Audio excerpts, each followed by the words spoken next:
அனைவருக்கும் கோபிநாத்தின் அன்பு வணக்கங்கள் நண்பர்களே. பொதுவாக நமது பூஜை அறையிலே நம்ம சில வழிபாடு செய்யும் பொழுது மங்களகரமான அறிகுறிகள் சில ஏற்படும் பொழுது நம் மனமானது மகிழ்ச்சியாக இருக்கும். ஒரு காரியம் நிறைவேறுமா நிறைவேறாதா என்ற ஒரு குழப்பத்திலே இறைவன் முன்னால் நாம் விண்ணப்பம் வைக்கும் பொழுது அவர் ஏதேனும் ஒரு விதத்திலே அதை உங்களுக்கு உணர்த்த வேண்டுமென்றால் உணர்த்துவார். அது எந்த வழிகளெல்லாம் உணர்த்தி இருக்கிறார் என்று யோசித்து பாருங்கள். இப்பொழுது அடியேன் கூறுவதிலிருந்து பெரும்பாலும் நம் வேண்டுதல்கள் இறைவனிடம் ஒரு விண்ணப்பமாகத்தான் வைக்கின்றோம். அந்த விண்ணப்பத்தை வைக்கும்போது மனதிலே பல குழப்பங்கள் இருக்கும். இது நடக்குமா நடக்காதா என்று. சில பேர் அந்த திருவுழுவச்சீட்டு எழுதி போட்டு நடக்கும் நடக்காது என்பதை இறைவனிடம் கேட்பார்கள். அதன் மூலமாக அவர்கள் அறிந்து கொள்வார்கள். சில பேர் அந்த விபூதி திருநீரை சின்ன சின்ன பொட்டணமாக மடித்து போட்டு கேட்பாங்க. இதெல்லாம் மூட நம்பிக்கை அப்படிங்கிறத தாண்டி இது ஆழ்மனதின் சக்தியானது. இந்த பிரபஞ்சத்தின் ஈர்ப்பு விசையின் காரணமாக நாம் அறிந்து கொள்ள வேண்டும் என்ற விதி இருப்பின் இதன் மூலமாக தெரியப்படுத்தும். இது நிறைய பேர் அனுபவத்திலே கண்ட உண்மையும் கூட. அதை தாண்டி இதுபோல் எதுவும் உத்தரவு கேட்காமல் இறைவனே சில நேரங்களில் நமக்கு இது நடக்கும் என்ற அறிகுறியை காட்டுவார் என்றால் அது மிகையாகாது. வீட்டிலே பூஜை அறையாக இருக்கட்டும், இல்லை ஆலயங்களுக்கு நீங்கள் செல்வதாக இருக்கட்டும், அங்கு நீங்கள் வழிபாட்டை செய்கிறீர்கள் அப்படிங்கும் போது ஒரு விண்ணப்பத்தை இறைவனிடம் வைக்கிறீர்கள் என்னும் பொழுது தெளிவாக தெரிந்து கொள்ள வேண்டும். அலங்காரம் நிறைய பண்ணியிருப்பாங்க, பூக்களால் நிறைய அலங்காரம் பண்ணியிருப்பாங்க. அந்த பூக்களால் அலங்காரம் பண்ணியிருக்கும் போது நம்ம மனதார வேண்டிக் கொள்ளும் பொழுது ஐயா எனக்கு உத்தரவு கொடு அப்படின்னு சொல்லி அடுத்த ஒரு நிமிடத்திற்குள்ள, ஒரு நிமிடமே ரொம்ப அதிகம், நிறைய விஷயங்கள் அடியேன் கூட அதை அனுபவப்பட்டிருக்கின்றேன். ஒரு நிமிடம் கூட அதிகம். மனதிலே நினைத்து வேண்டுதலை நிறைவேற்றி வை அப்படின்னு சொன்ன அடுத்த வினாடி அலங்காரத்திலிருந்து ஒரு பூவாவது, அதுவும் சில நேரங்கள் அடியேன் கண்டிருக்கிறேன், துள்ளி குதித்து பூக்கள் கீழே விழுந்திருக்கின்றன. பூ ஒரே ஒரு பூ மட்டும் விந்தையாகத்தான் இருக்கும். ஆனால் ஈஸ்வரனின் கருணை மிகப்பெரிய கருணை. நீங்கள் நம்பிக்கை வைத்து விட்டால் போதும், அது உங்களுக்கு உணர்த்தும் வகையிலே அந்த அறிகுறிகள் இருக்கும். சில நேரங்களில் சரசரவென்று அலங்காரத்திலிருந்து பல பூக்கள் கீழே விழுகும். அதை வைத்து நாம் உணர்ந்து கொள்ளலாம், மங்களமான காரியம் கண்டிப்பாக நாம் நினைத்தது நிறைவேறும் அப்படின்ட்டு தெரிந்து கொள்ளலாம். சில நேரங்களிலே அந்த ஆலயத்திலோ அல்லது நம்ம வீட்டிலோ பூஜை அறையிலோ வழிபாடு செய்யும் பொழுது இந்த பள்ளி சத்தம் எழுப்பும். அது நீங்கள் வேண்டி முடிப்பதற்குள் அந்த சத்தமானது உங்களுக்கு கொடுக்கும். அது நம்ம கிராமப்புறங்களிலே எப்பவும் உள்ள வழக்கம்தான். அப்படி அந்த உத்தரவு கிடைத்து விட்டாலும் அந்த காரியமானது கண்டிப்பாக நிறைவேறும் என்பதை நம் மனதார உணர்ந்து கொள்ள முடியும். இன்னும் சில அறிகுறிகள் இருக்கின்றன. இது எல்லாம் ஆழ்ந்த வழிபாடு செய்யும் போது உணர்ந்து கொள்ளக்கூடியது. தன்னை மறந்த நிலையிலே கண்ணை மூடி அப்பா அம்மா இதை எனக்கு நடத்தி கொடு அப்படின்னு வேண்டிக் கொண்டு இருக்கும் பொழுது சில பேருக்கு அசரீரியாக அந்த குரலானது கேட்கும். அது நடக்குமா நடக்காதா இன்னும் செய் அப்படிங்கிறது அசரீரியாக கேட்கும். அசரீரியாக கேட்கறது அவர்களுக்கு மட்டும் கேட்குமா, பக்கத்தில் இருப்பவர்களுக்கும் கேட்குமா அப்படின்னா அவர்களுக்கு மட்டும்தான் கேட்கும். உண்மை, இது அனுபவத்திலே கண்டவர்களுக்கு தெரியும். அசரீரியாக அவ்வொலியானது கேட்கும். என்ன செய்ய வேண்டும் அடுத்து என்பது முதல் கொண்டு அந்த அசரீரி சொல்லும். இல்லையா திடீர்னு ஒரு வாசம் அந்த இடத்துல வரும். பூஜை அறையில் ஒரு வாசம், இனம் புரியாத மனம், ஒரு திடீர்னு மல்லிகைப்பூ மனமோ திருநீர் மனமோ சந்தன வாசமோ இன்னும் பூக்களில் மிகவும் அருமையான வாசனை கொண்ட பூக்களின் மனமோ உங்களுக்கு அங்கே தோன்றுகிறதுனா இறைவனின் இருப்பை உணர்ந்து கொள்ளலாம். அதுவும் உங்களுக்கு நல்ல ஒரு அறிகுறி தான். ஆம் செய்யலாம் என்ற உத்தரவின் வழியாக அது இருக்கும் அப்படிங்கிறத தெளிவாக புரிஞ்சுக்கணும். ஏன்னா இறைவன் மனித ரூபம் ஏற்று நமக்கு வழிகாட்டுகிறார். நம்ம இன்றைக்கி இருக்க சூழ்நிலையில் யாரையுமே நம்புறது இல்லையா, அதனால் அந்த மனிதன் சொல்வது உண்மையா பொய்யா என்பது நமக்கு தெரிவது இல்லை. அதனால் சில நேரங்களில் நம்ம அதை உதாசீனப்படுத்தி விடுவோம். அடியேன் ஏன் இதை கூறுகிறேன் என்றால், நீங்கள் ஒன்று விண்ணப்பம் வைப்பதற்காக ஆலயத்திற்கு சென்றிருக்கிறீர்கள் என்றால் அந்த ஆலயத்திலே முகம் தெரியாத ஒரு நபர் சிறு வயதாகவோ குழந்தைகளாகவோ வயோதிகர்களாகவோ, பெரும்பாலும் வயோதிகர்களாக நம் அருகிலே இறைவன் வருவதும் உண்டு. நீங்கள் அவரிடமோ அல்லது அத்தாயிடமோ எதையும் சொல்லியிருக்க மாட்டீர்கள். மனதிலே நினைத்து கொண்டு அமைதியாக இருக்கின்ற சூழ்நிலையிலே உங்கள் அருகாமையிலே வந்து உங்கள் கஷ்டத்தை கேட்பது போல கேட்டு உங்கள் மனதில் இருக்கின்ற கேள்விக்கு பதிலை சொல்லிவிட்டு சென்றிருப்பார்கள். இறைவன் மனித ரூபேனா அப்படின்னு சொல்கிறாங்க இல்லையா, இப்படியும் வந்து உங்களுக்கு வழிகாட்டி சென்றிருப்பார்கள். நடக்குமா நடக்காதா அப்படிங்கிறது. இதை ரொம்ப தேடுதல் உடையவர்களுக்குத்தான் இப்போது நாம் சொல்வது எல்லாம் நடக்கும். ஏனோ தானோ என்று கேட்பவர்களுக்கல்ல. ஒரு இக்கட்டான சூழ்நிலை, அச்சூழ்நிலையை நாம் கடந்து வந்தாதான் வாழ்க்கையை கடந்து போக முடியும் அப்படிங்கிற ஒரு இக்கட்டான சூழ்நிலையில் இருக்கும்போது மனம் வெதும்பி அழுது அல்லது ரொம்ப ஏக்கத்துடன் இறைவனிடம் கேட்கும் பொழுது இது கண்டிப்பாக நடக்கும். உங்கள் வாழ்க்கையில் எத்தனை பேருக்கு இது நடந்திருக்கிறது என்று யோசித்து பாருங்கள். ஆலயங்களுக்கு செல்லும் பொழுது முகம் தெரியாத நபரோ அல்லது யாரேனும் ஒருவர் வந்து உங்கள் மனதிலே உள்ள கேள்விக்கு பதிலை சொல்லிவிட்டு காணாமல் போயிருப்பார்கள். உண்மை. நீங்கள் அப்புறம் தேடி பார்த்தால் கூட அப்படி ஒரு நபரை நீங்கள் அங்கு பார்க்கவே முடியாது. சில பேருக்கு வந்து அந்த கோவில் அர்ச்சகர் ரூபத்தில் ஏதோ ஒரு அர்ச்சகர் மாதிரி வந்து நம்மளுக்கு சில விஷயங்களை சொல்லிவிட்டு சென்றிருப்பார்கள். இக்கோவிலில் இருக்கிறார்களா என்று தேடி பார்த்தால் அப்படி ஒரு அர்ச்சகரே அங்கு இருந்திருக்க மாட்டார். அல்லது அங்கு பணிபுரிபவர் போல வந்து இங்கே தான் நான் பணிபுரிகிறேன் அப்படின்னு சொல்லிட்டு நம்மக்கிட்ட நிறைய விஷயங்களை சொல்லியிருப்பாங்க, நிறைய உபதேசங்கள் சொல்லியிருப்பாங்க. நம்ம மனதானது தெளிவடைந்திருக்கும். மனம் தெளிவடைந்த நிலையிலே அவ்விடத்தை சுற்றி சுற்றி வந்திருப்போம். பிறகு அவ்வாலயத்திலே விசாரித்தால் அப்படி ஒரு நபர் அங்கு இருந்ததே இல்லை என்றும் கூறுவார்கள். இப்போ இதெல்லாம் இறை அனுபவங்கள். இறை அனுபவங்கள் ஒவ்வொருத்தருக்கும் ஒவ்வொரு மாதிரி கிடைக்கும். எல்லாத்துக்குமே ஒரே மாதிரி கிடைக்க வேண்டும் என்ற அவசியம் இல்லை. திக்கு தெரியாமல் நாம் சுற்றி கொண்டிருக்கின்றோம் அப்படிங்கும் போது அமைதியாக மனதை ஒருநிலைப்படுத்தி இறைவனிடம் பிரார்த்தித்து கொள்ளும் பொழுது, எனக்கு இந்த சூழ்நிலையிலிருந்து விடுதலை கொடுக்க வேண்டும், எனக்கு இந்த சூழ்நிலையிலிருந்து நான் மீண்டு வர வேண்டும், நீதான் வழிகாட்ட வேண்டும் என்று உறுதியான மனதுடன் நீங்கள் கேட்டுக்கொள்கிறீர்கள் அப்படின்னா கண்டிப்பாக ஏதேனும் ஒரு வடிவத்திலே இறைவன் அங்கு வருவார். இதெல்லாம் அந்த கிரிவலம் போகிறவங்க, அதுலேயும் குறிப்பாக சதுரகிரிக்கு, வெள்ளியங்கிரி மலைக்கு, பொதிகை மலை, இந்த மாதிரி மலையேற்றம் செய்கிறார்கள் அல்லவா, அவர்கள் எல்லாம் கேட்டால் புரியும். இறைவன் நாய் வடிவத்திலே, பைரவர் வாகன வடிவத்திலே வந்து அங்கு இருக்கக்கூடிய நபர்களுக்கு, அங்கு செல்லக்கூடிய நபர்களுக்கு வழிகாட்டுவார். இது இன்றளவும் நடந்து கொண்டிருக்கிறது. அடியேன் ஒரு முறை சதுரகிரியிலே இதன் அனுபவத்தை பெற்றேன். திக்கு தெரியாமல் நின்றுவிட்டால் நமக்கு வழிகாட்டுவதற்கு இறைவன் ஏதேனும் ஒரு உருவத்திலே அங்கு வந்து வழிகாட்டுகிறார். இதை பொய்யென்று யாராலும் உரைக்க முடியாது. அனுபவத்தில் கண்டவர்கள் ஏராளம் ஏராளம். இன்றும் இந்த பதிவை அவர்கள் கேட்டால் அவர்களுடைய அனுபவத்தை கீழே குறிப்பிடுவார்கள்.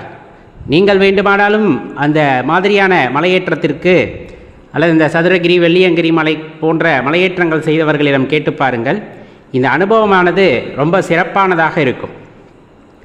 அப்படிப்பட்ட அனுபவங்களை எல்லாம் நாம் பெறுகிறோம் அப்படிங்கும் போது நம்முள்ள அந்த உள்ளார்ந்த உணர்வை பெற முடியும். இந்த இறை அனுபவம் அப்படின்னு சொல்கிறாங்கல்ல, அது என்ன இறை அனுபவம்? தெய்வத்தன்மை அப்படின்னு நம்ம சொல்கிறோம். நிறைய விஷயங்கள் அதை பற்றி நாமே பேசியிருக்கிறோம். தெய்வத்தன்மை நம்முள் இருக்கிறதா அப்படின்னா, தெய்வத்திற்கு என்ன தன்மை? கருணை, இரக்கம், அன்பு, மன்னிக்கும் மனப்பான்மை, இவையெல்லாம் தான் தெய்வத்திடம் குடிகொண்டிருக்கிற ஒரு குணநலன்கள். தண்டிப்பது இறைவனாக இருக்க முடியாது, திருத்துவது இறைவனாக இருக்கலாம். அதே போல்தான் நம்மிடமும் இந்த அன்பு, கருணை, பாசம், அமைதி, மன்னிக்கும் மனப்பான்மை இதெல்லாம் இருந்தது அப்படின்னா கண்டிப்பாக நம்மளிடமும் என்ன இருக்குன்னு அர்த்தம்? அந்த தெய்வத்தின் அம்சம் இருக்கிறது, அந்த தெய்வ சக்தியானது இருக்கிறது என்பது அர்த்தம்.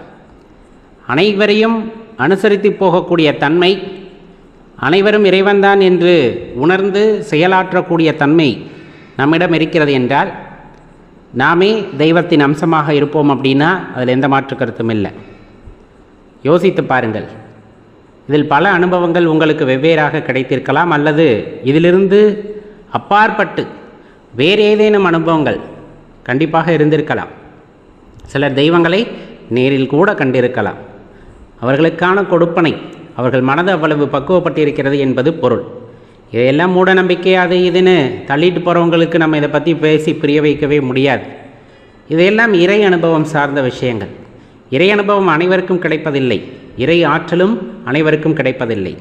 அவன் அருளாலே அவன் தாள் வணங்கி அப்படிங்கிற மாதிரி அவருடைய அருள் யாருக்கு இருக்கிறதோ இவற்றையெல்லாம் அவர்கள் உணர்ந்து கொள்ள முடிகிறது.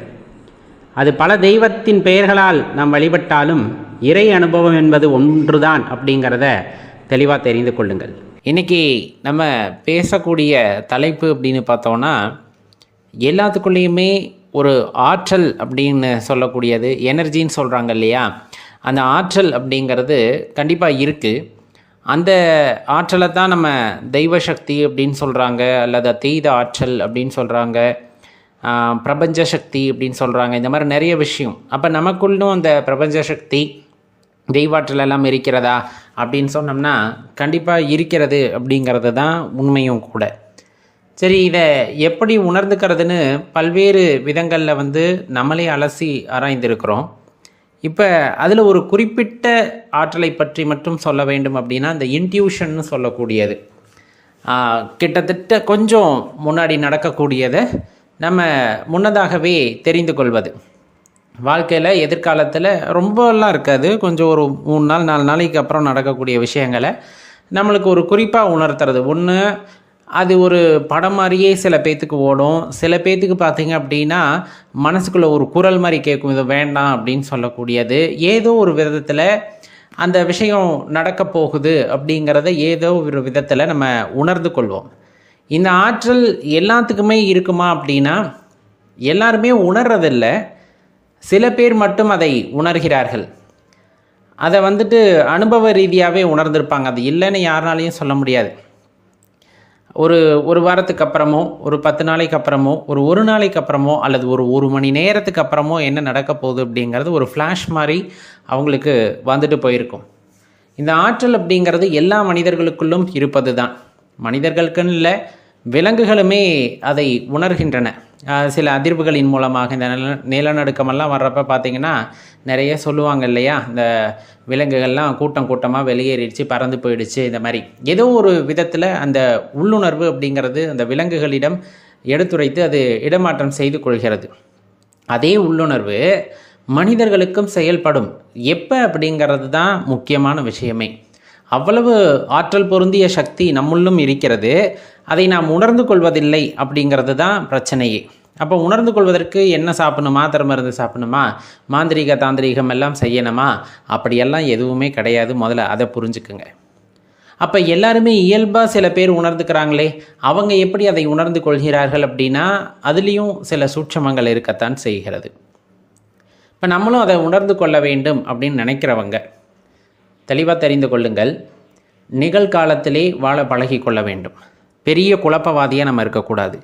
இது நடந்துருமோ, அது நடந்துருமோ, இது நடந்ததுனால தான் நம்ம இப்படி இருக்கோமோ, அந்த மாதிரி மனக்குழப்பம் அப்படிங்கிறது ஒரு மனிதனிடம் இருக்கக்கூடாத ஒன்று. அந்த சலனம் இல்லாத மனது ஒருவனிடம் இருக்கிறது அப்படிங்கும்போது, அந்த சலனம் இல்லாத மனது உடையவர்களிடம்தான் இது பெரும்பாலும் இந்த இன்ட்யூஷன் அப்படிங்கிறது செயல்படுகிறது. ஏன்னா அந்த மனதானது ஃபோக்கஸ்டாக இருக்கும், எந்த ஒரு குழப்ப நிலையிலுமே இருக்காது, தெளிவாக இந்த நொடியில் வாழ்ந்துக்கிட்டு இருக்கும். அப்போ அதனால் இயற்கையை கவனிக்கக்கூடிய ஆற்றலை பெறுகிறது. இயற்கையில் நிகழக்கூடிய மாற்றங்கள் அல்லது தனக்கு இந்த இயற்கையில் என்ன நிகழப்போகிறது அப்படிங்கிற விஷயத்தையும் சில நேரத்தில் ஒரு அறிகுறியாக சொல்லிடும். சில பேர்த்துக்கு தனக்கெல்லாம் காட்டாது, தன் உற்றார் உறவினர் இந்த மாதிரி தொலைதூரத்தில் இருக்கிறவங்களாக இருந்தாலும் கூட அவங்களுக்கு ஏதோ பிரச்சனை வர்ற மாதிரி இருக்கே அப்படிங்கிறத நம்மில் பல பேரும் உணர்ந்திருப்போம், எடுத்து சொல்லியிருப்போம், அதே போல் நடந்தும் இருக்கும். ஆனால் அது விளையாட்டுத்தனமாக நம்ம அப்படியே போயிட முடியாது இல்லையா. அந்த உணர்வு அப்படிங்கிறது, நம்ம உள்ளுணர்வு அப்படிங்கிறது ரொம்ப ஆற்றல் வாய்ந்தது, அதற்கு மதிப்பு கொடுக்க வேண்டும். ஆனால் அதுவே தொடர்ந்து எல்லாத்துக்குமான பிரச்சனைகளையும் நம்மிடம் சொல்லி கொண்டிருந்தால் அதுவுமே நம்மளுக்கு பெரிய பிரச்சனையாக போயிடும். அதனால தான் சொல்கிறது, தியானம் அப்படிங்கிற ஒரு விஷயம், ஆழ்நிலை தியானம் அப்படின்னு சொல்கிறது. அந்த தியானத்தில் போகும்போது கண்டிப்பாக மனதானது ஒருநிலைப்படும், முக்காலங்களையும் உணரக்கூடிய ஆற்றலை தரும் என்று ஞானியர்கள் கூறியிருப்பார்கள். அப்போ அந்த முக்காலத்தில் ஒரு பொருட்டாகத்தான் நம்ம சொல்கிற அந்த இன்ட்யூஷன் அப்படின்னு சொல்லக்கூடியது சின்னதாக கொஞ்சம் ஃபாஸ்ட் ஃபார்வர்ட் அப்படிங்கிற மாதிரி கொஞ்சம் முன்னாடி மனதானது சென்று விட்டு வரும். இந்த ஆற்றல் நம்மில் எத்தனை பேருக்கு இருக்கிறது அப்படின்னு யோசிச்சோம்னா, சுற்றி ஒரு 10 பேர்த்த கேட்டிங்கன்னா 10ல் 2 அல்லது 3 பேர்த்துக்கு இந்த ஆற்றலானது இருக்கும், உணரக்கூடிய சக்தி. அவர்கள் எல்லாம் குழப்பவாதிகளாக இல்லையா அப்படின்னு கேட்டால் குழப்பவாதிகளாக இருப்பார்கள். ஆனால் நம்மை போன்று குழப்பவாதிகளாக இருக்க மாட்டார்கள். அதுதான் கொஞ்சம் தெளிவாக முடிவெடுக்கக்கூடியவங்களாக இருப்பாங்க, நிகழ்காலத்தில் வாழக்கூடியவங்களாக இருப்பாங்க. ரொம்ப கனவு கோட்டையெல்லாம் கட்டிகிட்டு இருக்க மாட்டாங்க. சரி, இறைவன் கொடுத்தது போதும் அப்படின்னு வாழ்கிறவங்களாக இருப்பாங்க. அப்படி வாழும்போது அவர்களுக்கு அந்த சில விஷயங்கள், அற்புதங்கள் நிகழ்கின்றன. அதே போல் இறைவனின் அருளாலும் சில பேர்த்துக்கு அந்த பாக்கியமானது கிடைக்கிறது. இதை பாக்கியம்னு சொல்கிறதா சில பேர் சொல்லுவாங்க, இதே எனக்கு சாபம் மாதிரி இருக்குங்க, எல்லாத்துக்கும் நடக்கிறது தெரிஞ்சால் என் வாழ்க்கையை நான் எப்படி வாழ்கிறதுன்னு. அது 2 வேறுபட்ட கோணங்கள் அங்கே இருக்கின்றன. நமக்கு நடக்கிறது மட்டும் தேவையானப்போ மட்டும் நமக்கு தெரியுதுங்கும் போது அது வரமாக இருக்கும். நமக்கு மட்டுமல்லாது பிறருக்கும் எப்பெல்லாம் நடக்குதோ அப்போ எல்லாமே நமக்கு காட்டிக்கிட்டே இருக்குது. அப்படிங்கும் போது நம்ம வாழ்க்கையை நிம்மதியாக வாழ முடியாது அப்படிங்கிறதும் அந்த இடத்துல ஒரு பெரும் போராட்டமாகத்தான் இருக்கும். அதில் மாற்று கருத்தே இல்லை. ஏன்னா எல்லாத்துக்குமே நம்ம எடுத்து சொல்லுவோம், அவங்க புரிஞ்சுக்க மாட்டாங்க.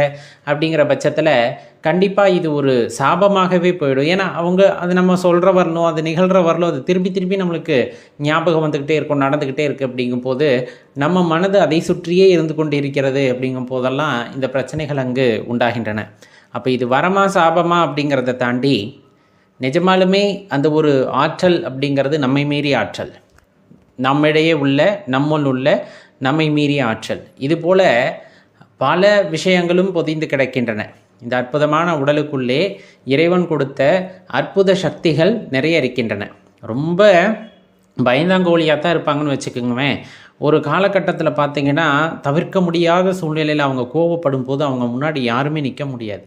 அப்போ இத்தனை காலமாக நம்ம ஐந்தாங்கோழியாக நினைத்து கொண்டிருந்தவரிடம் இவ்வளவு பெரிய ஆற்றல் புதைந்திருந்ததா அப்படின்னு சொன்னோம்னா கண்டிப்பாக இருந்திருக்கிறது. அதுக்கு நிறைய நம்ம சொல்கிறது கெமிக்கல் ரியாக்ஷன், உடம்புல வந்துட்டு அட்ரிலின் அதிகமாக சுரக்கிறது, ஆஸ்ட்ரோஜன், இந்த மாதிரி நிறைய வேதிப்பொருட்களோட பேர் சொன்னாலும் உண்மையில் அதை அப்படி இயக்குவதற்கான கட்டளையை இட்டது அப்படிங்கிறது, அந்த சக்தியை நம் உடலுக்கு கொடுத்த இறைவன் இவ்வளவு பெரிய ஆற்றலை எல்லாம் உடலில் மறைத்து வைத்திருக்கிறார். அப்படிங்கும் போது நம்முள் இல்லாத சக்தியே இல்லை அப்படிங்கிறது தான் உண்மை.